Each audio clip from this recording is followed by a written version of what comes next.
प्रधानमंत्री नरेंद्र मोदी ने सोमवार को संसद के निचले सदन लोकसभा को संबोधित किया। पीएम मोदी ने राष्ट्रपति द्रौपदी मुर्मू के अभिभाषण पर धन्यवाद प्रस्ताव पर सदन को संबोधित करते हुए विपक्ष पर जमकर निशाना साधा। पीएम मोदी ने लोकसभा में कहा कि विपक्ष ने जो संकल्प लिया है, मैं उसकी सराहना करता हूँ। इससे मेरा और देश का विश्वास पक्का हो गया है, क्योंकि विपक्ष ने लंबे समय तक विपक्ष में ही रहने का संकल्प लिया है। अब कई दशकों तक जैसे सत्ता पक्ष में बैठे थे, वैसे ही कई दशकों तक अब विपक्ष में बैठने का आपका संकल्प जनता जनार्दन जरूर पूरा करेगी। मोदी ने कहा कि आप लोग जिस प्रकार से इन दिनों मेहनत कर रहे हैं, मैं पक्का मानता हूं कि जनता जनार्दन आपको जरूर आशीर्वाद देगी और आप आज जिस ऊंचाई पर है उससे भी अधिक ऊंचाई पर जरूर पहुंचेंगे और अगले चुनाव में दर्शक दीर्घा में दिखेंगे। पीएम मोदी ने विपक्ष पर एक बार फिर निशाना साधते हुए कहा कि कब तक विपक्ष समाज को बांटता रहेगा। इन लोगों ने देश को बहुत तोड़ा है। चुनाव का वर्ष है, कुछ मेहनत करते हैं, कुछ नया निकाल कर लाते, वही पुरानी ढपली पुरानी राग। चलिए ये भी मैं आपको सिखाता हूँ।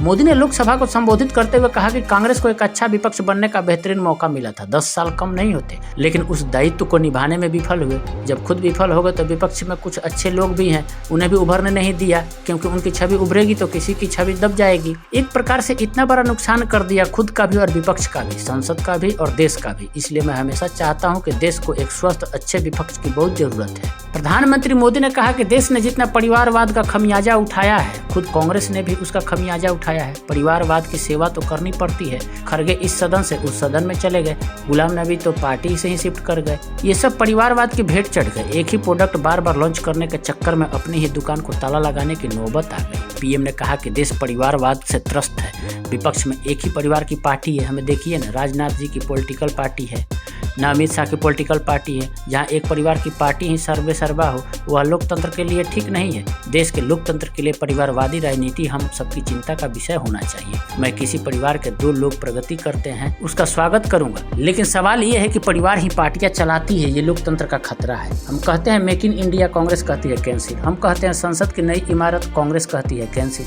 मैं हैरान हूँ कि यह मोदी की उपलब्धि नहीं है, बल्कि ये देश की उपलब्धि है। इतनी नफरत कब तक पाले रखोगे? मोदी ने कहा कि हमारे लक्ष्य और हौसले बहुत बड़े हैं। आज पूरी दुनिया इसे देख रही है। ये कहावत है ना, 9 दिन चले 2.5 कोस।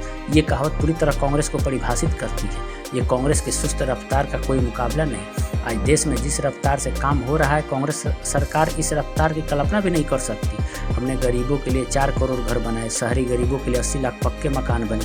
अगर कांग्रेस की रफ्तार से घर बने होते तो इतना काम करने में 100 साल लग जाते, 5 पीढ़ियां गुजर जाती है। मोदी ने कहा कि हमने 10 साल में 40,000 किलोमीटर रेलवे ट्रैक का विद्युतीकरण हुआ। अगर कांग्रेस की रफ्तार से देश चलता तो इस काम को करने में 80 साल लग जाते। एक प्रकार से 4 पीढ़ियां गुजर जाती।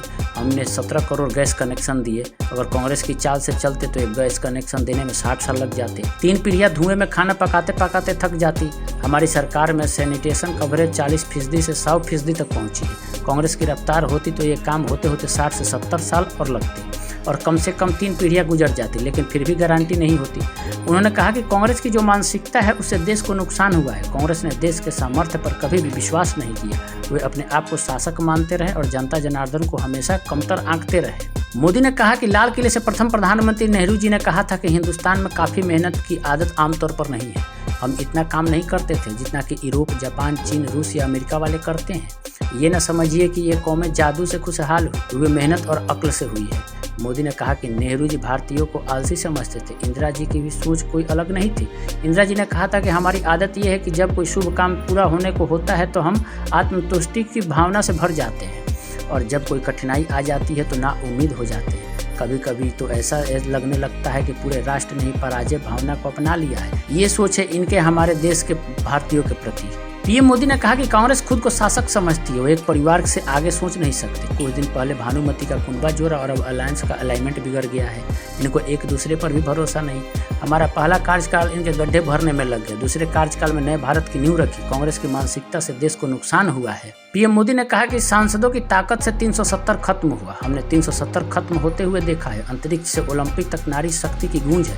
उत्तर से दक्षिण तक, पूर्व से पश्चिम तक लोगों ने दशकों से अटकी भटकी लटकी योजनाओं को समयबद्ध तरीके से पूरे होते हुए देखा है। हमने अंग्रेजी शासन के पुराने कानूनों से हटकर हमने न्याय संहिता तक प्रगति की। हमारी सरकार ने सैकड़ों ऐसे कानून को खत्म किया जो कि प्रासंगिक हो गए थे। मोदी ने एक और नारा दिया, एनडीए अब की 400 पार और बीजेपी 370 पार। मोदी ने कहा कि देश में एक ऐसे मंदिर का निर्माण हुआ है जो भारत की महान परंपरा को ऊर्जा देता रहेगा। हमारी सरकार का तीसरा कार्यकाल भी बहुत दूर नहीं है। ज़्यादा से ज़्यादा 100 से 125 दिन बाकी है। पूरा देश कह रहा है कि अब की बार मोदी सरकार। मैं आमतौर पर आंकड़ों के चक्कर में नहीं पड़ता, लेकिन मैं देख रहा हूं कि देश का मिजाज एनडीए को 400 पार करा कर रहेगा और बीजेपी को 370 सीटें अवश्य देगा। हमारा तीसरा कार्यकाल अगले 1000 सालों के लिए मजबूत नींव रखने का काम करेगा। पीएम मोदी ने कहा कि कांग्रेस के हमारे साथी ओबीसी को लेकर बहुत चिंता करते हैं। वे हमसे हिसाब मांगते हैं कि सरकार में कितने ओबीसी हैं। मैं हैरान हूं कि उन्हें सबसे बड़ा ओबीसी नजर नहीं आता। यानी अपने आप को मोदी जी ने कहा। कांग्रेस को मेरे जैसा ओबीसी नजर नहीं आता। उस संस्था में कितना ओबीसी थे। उन्होंने कहा कि देश के हर सेक्टर में बेटियों के लिए दरवाजे खड़े हैं। आज बेटियां फाइटर जेट उड़ा रही है। आज देश में 1 करोड़ लखपति दीदी है। हमारे देश में बेटियों को लेकर जो सोच थी, आज वो सोच तेजी से बदल रही है। बारीकी से देखेंगे तो पता चलेगा, तो दिखेगा कि सुखद बदलाव आ रहा है। पहले बेटी के जन्म पर उसके लालन पालन की चिंता होती थी, लेकिन आज बेटी के पैदा होने पर सुकन्या समृद्धि अकाउंट खोलने की चर्चा होती है। पहले सवाल होता था कि गर्भवती होने पर नौकरी नहीं कर पाओगी। आज कहा जाता है कि 26 हफ्ते की पेड लीव और बाद में अगर छुट्टी चाहिए तो मिलेगी। प्रधानमंत्री यही नहीं रुके। प्रधानमंत्री ने कहा कि कुछ दिन पहले जब कर्पूरी ठाकुर को भारत रत्न दिया गया, तब ओबीसी समाज के उस महापुरुष के साथ कैसा व्यवहार हुआ हम सबको पता है। वह 1970 में बिहार के मुख्यमंत्री बने थे, लेकिन उन्हें पद से हटाने के लिए कैसे कैसे खेल खेले गए। उनकी सरकार अस्थिर करने के लिए क्या क्या नहीं किया गया। दरअसल कांग्रेस को अति पिछड़ा व्यक्ति बर्दाश्त नहीं हुआ। कांग्रेस ने कर्पूरी ठाकुर को प्रतिपक्ष के नेता के रूप में स्वीकार करने से इनकार कर दिया और कारण दिया कि वह संविधान का सम्मान नहीं कर सकते। जिस कर्पूरी ठाकुर ने अपना पूरा जीवन संविधान की रक्षा के लिए लगा दिया, उसका अपमान कांग्रेस पार्टी ने किया।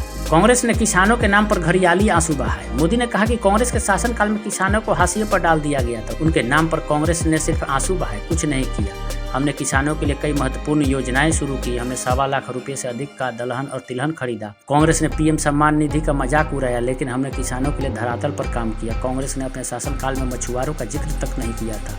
हमारी सरकार में पहली बार मछुआरों के लिए अलग मंत्रालय बनाया गया। पहली बार पशुपालक और मछुआरों को किसान क्रेडिट कार्ड दिया गया। पीएम मोदी ने कहा कि नेहरू जी हमेशा महंगाई की गीत गाते रहे। वह हमेशा महंगाई कंट्रोल करने में नहीं का गीत गाते रहे। जब भी कांग्रेस आती है, महंगाई लेकर आती है। उनके कार्यकाल में हर चीज की कीमत बढ़ती है। कांग्रेस महंगाई को लेकर हर बार लाचार दिखी। देश में महंगाई को लेकर 2 गाने सुपरहिट हुए, महंगाई मार गई, महंगाई डायन खाए जात है।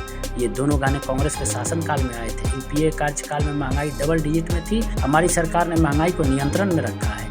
पीएम मोदी ने कहा कि हमारी भ्रष्टाचार के खिलाफ लड़ाई चलती रहेगी। जिसने देश को लूटा है उसको लौटाना होगा। कांग्रेस भ्रष्टाचारियों को बचाती है। जिसको जितना जुल्म करना है वो कर ले। हम भ्रष्टाचार के खिलाफ लड़ते रहेंगे।